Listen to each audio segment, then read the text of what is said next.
The cold cut deeper than any knife, but it was nothing compared to the icy grip on my heart. My own son, Trevor, looked me dead in the eyes and told me I was a burden. He said it just 6 months after I'd sold my only home, the house where he grew up, to pay off his crushing gambling debts. Debts that came with threats, not payment plans. Now, at 65, I was out on the street, in a brutal 20 degrees Fahrenheit winter night, with nowhere to go. I'd been living in Trevor's spare bedroom, a temporary arrangement that felt more like a slow suffocation. Every day, I watched the signs, the tightening of Trevor's jaw, the way his girlfriend, Brittany, would eye me with a look that screamed, "You don't belong here." She was 28, ambitious, and made it clear my presence was an obstacle to her upward mobility. That night, Trevor came home, and the air shifted. The usual reluctant tension was gone, replaced by a cold resolve I hadn't seen before. Brittany, with her perfectly manicured nails, whispered something to him in the hallway, her voice urgent, his low and resistant. I'd been a mechanical engineer for 40 years. I understood pressure points, stress loads. I could feel them building in that conversation. When Trevor reappeared, his face was a mask. "Dad," he said, standing awkwardly in the middle of the living room, "Brittany and we can't afford to keep you here anymore." The words hit me like stones. I pleaded, offered to help, reminded him I had my social security, that I could find work. He just scoffed. "You're 65 years old." He said it like it was a terminal illness. "You're a burden. Dead weight. You need to leave. Tonight." My knees cracked as I stood, a familiar ache in the cold. For a fleeting moment, I thought I saw a flicker of discomfort, maybe guilt, in Trevor's eyes. But it vanished as quickly as it appeared. Brittany emerged from the hallway, arms crossed. "We need our space," she declared, her voice sharp. I tried one last time, looking past Brittany to my son. "Please, Trevor, it's 20 below out there. Can't this wait until morning?" "I appreciated it, Dad. I really did," he said, his voice flat. "But that was 6 months ago. You've got 10 minutes to get your things." 10 minutes. All my clothes, my memories, my life. "Whatever you can carry," he added, leaving no room for negotiation. I stumbled into the spare bedroom, my hands shaking so hard I couldn't even grab the photo album on the nightstand. Pictures of Trevor as a baby, his mother holding him. I managed to shove a heavy coat and 2 changes of clothes into a worn duffel bag, along with my reading glasses. When I emerged, Trevor was already holding the front door open. A blast of frigid air rushed in, stealing my breath. "I'm sorry," he mumbled, not meeting my gaze. "This is just how it has to be." As I stepped onto the porch, the cold hit me like a physical blow. Behind me, I heard Brittany's triumphant voice. "Finally! Now we can turn that room into my office." The door slammed shut, the sound echoing like a gunshot, severing my past from my terrifying present. I stood there, watching my breath plume in the frigid air. Through the window, Trevor's silhouette was still for a moment. Then he pulled the curtain closed. The porch light clicked off. As I walked down the steps, my boots crunching on the frozen snow, a memory struck me. Trevor, 5 years old, learning to ride his bike in the driveway of the house I'd just sold. Me running alongside him, one hand on the seat. "I got you, buddy," I'd promised. "I won't let go." And I hadn't. Not until he was ready. Now, at 65, my son had not just let go. He had pushed. I had nowhere to go. No money. I'd given Trevor everything, even my social security checks, which he'd promised to manage for rent and groceries. No plan, no friends in this town I'd moved to for him, just the clothes on my back, a meager bag, and the cold seeping into my bones. They say the human body shuts down after 3 hours at -20 degrees Fahrenheit. I had maybe 2 hours before frostbite, 4 before unconsciousness. I needed shelter, fast. I walked, the crunch of snow under my boots impossibly loud in the silent December night. My breath froze, crystallizing in the streetlight. I pulled my coat tighter, but it was a futile gesture. The cold was everywhere. I wandered for what felt like hours, my mind a desperate scramble for warmth, for safety. Just as despair threatened to overwhelm me, I saw it, a rusted, abandoned boxcar on a forgotten railway siding. It was a derelict, a skeleton of its former self, but it was shelter. I crawled inside, the air thick with the smell of rust and decay, but it was out of the wind. I spent the next few days scavenging, patching holes with scrap metal and old bottles, making it barely habitable. People in town, mostly Mildred Thornton, the town gossip, would mock me, saying I fit right in with the junk. They had no idea that this very rust, this very boxcar, would soon save their lives.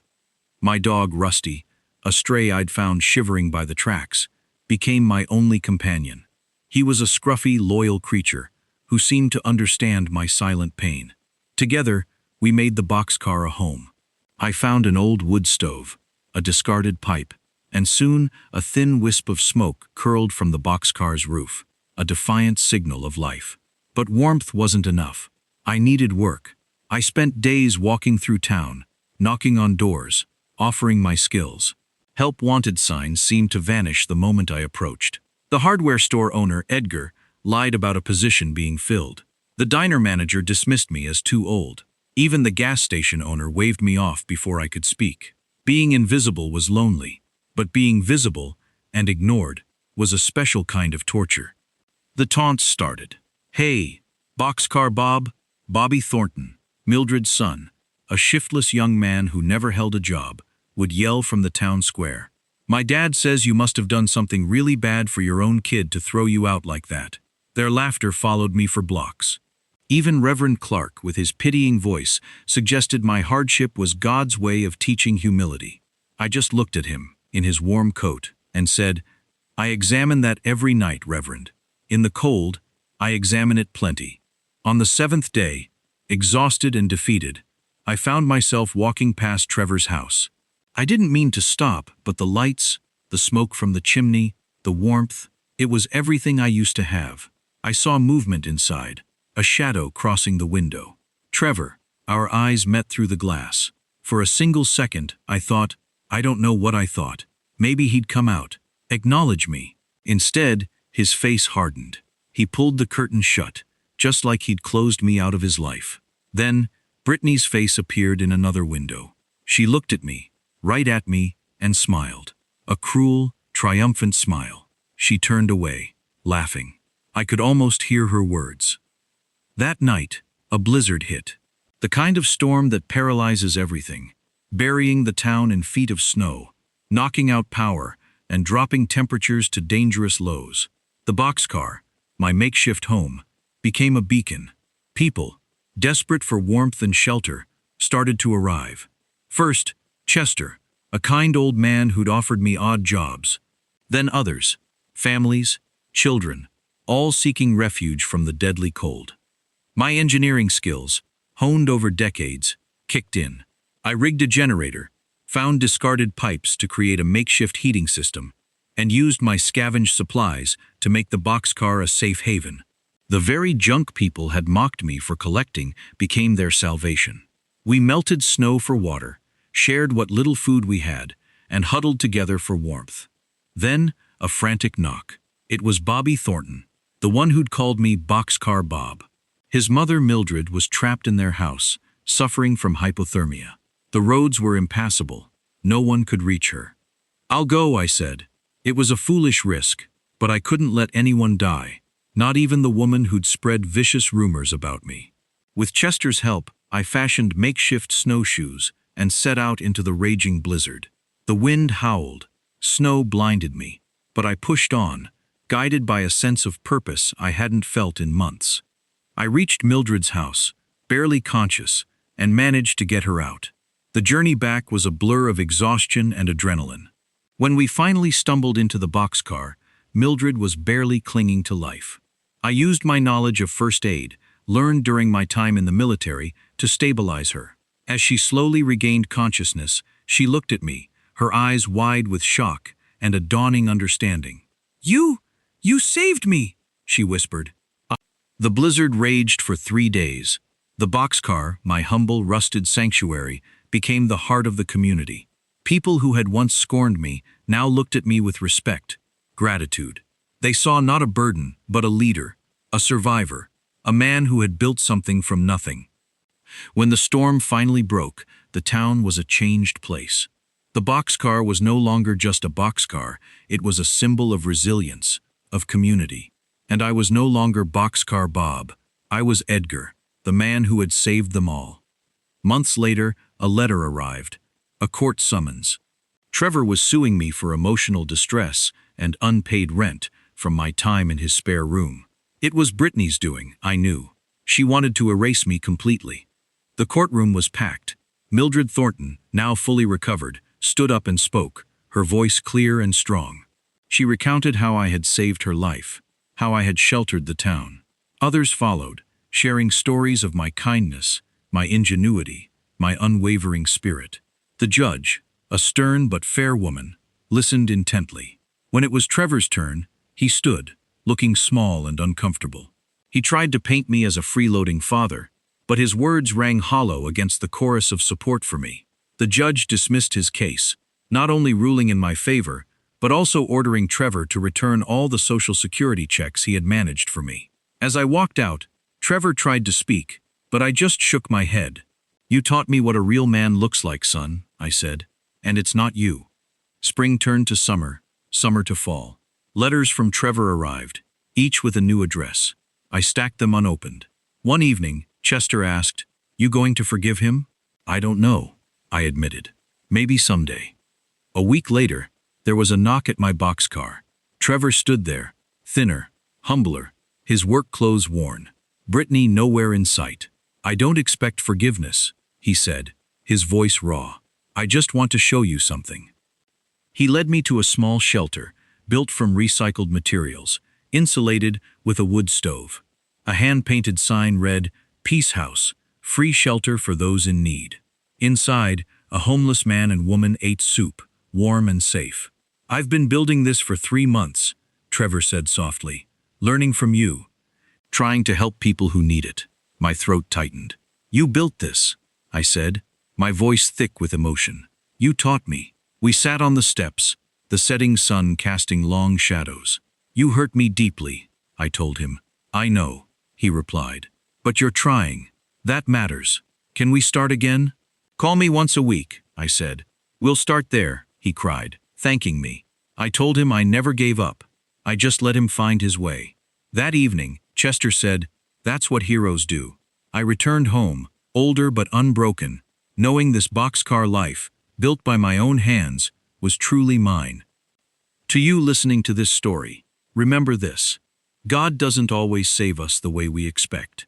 Sometimes, He puts us through fire first, through cold, through betrayal, through nights we think we won't survive. But He's always there, not to spare us from the storm, but to show us we're stronger than we ever knew. I learned that in a boxcar at 65 years old. Learned it when my own son locked me out in the December cold. Learned it when I had to choose between bitterness and building something new. This family story, my family story, isn't unique. Families break. Sons disappoint fathers. Fathers fail sons. It happens every day in every town. What matters is what you do after the breaking. Do you let it destroy you, or do you build something from the ruins? Some of you might be thinking about revenge right now. Thinking about someone who wronged you, a father who abandoned you, a son who betrayed you, a family member who took everything, and you want payback. I understand that. God knows I understand that. But here's what I learned. The best revenge isn't revenge at all. It's surviving. It's building. It's becoming so undeniably strong that everyone who doubted you has to see what they missed. Trevor tried to destroy me, and instead, I saved his life during a blizzard. That wasn't weakness. That was strength. Don't be like I was in those first days. Angry, bitter, ready to give up. Don't let other people's cruelty make you cruel. Don't let their smallness make you small. When someone tries to break you, build something so beautiful they can't ignore it. God gave me a second chance in that boxcar. Not because I deserved it, not because I was special, but because I refused to quit. And He'll do the same for you if you let Him. This family story taught me something else too. Home isn't a place someone gives you. It's something you create with your own hands, your own choices, your own refusal to fall. Trevor took my house, but he couldn't take my ability to build. Nobody can take that from you either. So, if you're out there right now, feeling like you've lost everything, your family, your home, your dignity, know this: you haven't lost yourself, and as long as you have yourself, you can rebuild. One board at a time, one choice at a time, one act of courage at a time. The ultimate revenge: living well, building something that matters, proving that their rejection couldn't destroy you, and forgiving them when they finally understand what they did. If this family story moved you, if you've ever felt abandoned or betrayed, if you've ever had to rebuild from nothing, leave a comment below. Share your story. You never know who needs to hear it. And if you want more stories like this, real stories about real people facing impossible odds, subscribe to this channel and hit that notification bell. These stories matter. Your story matters. Thank you for staying with me until the end. Thank you for listening to an old man talk about a boxcar, a blizzard, and a second chance. God bless.